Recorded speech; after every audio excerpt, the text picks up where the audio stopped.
We told you about this story. That high school student from New Jersey says he was rejected from the National Honor Society because of that T-shirt where he seems to support President Trump.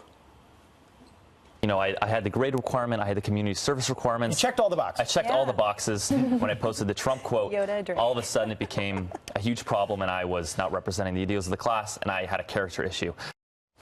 Well, he got a very special invitation from the White House where he had the opportunity to attend President Trump's executive order signing protecting free speech on college campuses. That student, Boris Kizenko, joins us now. Boris, thanks so much for being here. Thank you for having me. I got to ask you first, what was it like to go to the White House?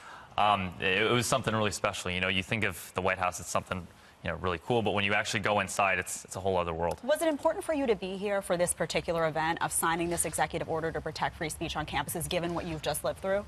I think so. So this president, he just mandated free speech on college campuses, and I think that's a good start.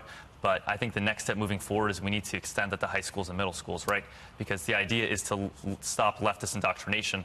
But that really starts on day one in the high schools and middle schools. Boris, it seems like you were so unfairly targeted. As we saw in that little clip, you certainly meet the requirements to be in the National Honor Society. You got the community service, you've got the good grades, you got a 4.0. Congratulations. Thank you.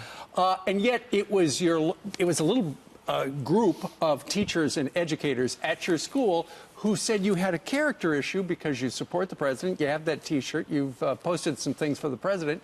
How dare you? You know, they're going, how could he possibly do that? And so they said, you don't get to be in the National Honor Society.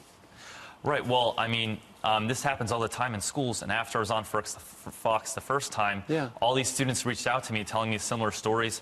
You know, my teacher gave me a bad grade on this assignment for supporting Trump. You know, same thing for writing things that are conservative. And I think teachers need to realize that, you know, they're public servants. They work for the students. They work for the community. And, you know, our taxes are the ones paying their salaries, but yet they act like they can hold our grades over our heads because we write something in support of the president or things we believe. Now, you came on here in February. You alluded to this just a couple of seconds ago. But what would you say when you went back to your school after that? You're saying some students wrote you. Was there any backlash from the administration, or did you feel any pressure as a result of coming on here and telling your story about this bias that was going on? Well, I think that's something you always have to consider, and that's something that's always brave. kind of Very brave of you. Thank you.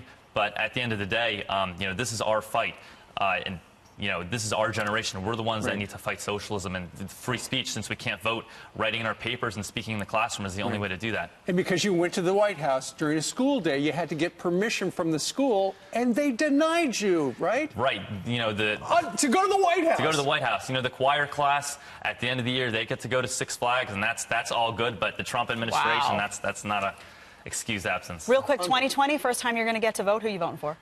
Trump. But hold on a second, Jed. In 2040, he says he's running for president. I know. Right, well, we have to keep the legacy going, you know. Watch out, world. He's serious. He's not messing around. All right, Thank Boris, you so much. Thanks for stopping by. Good luck to you. Appreciate it.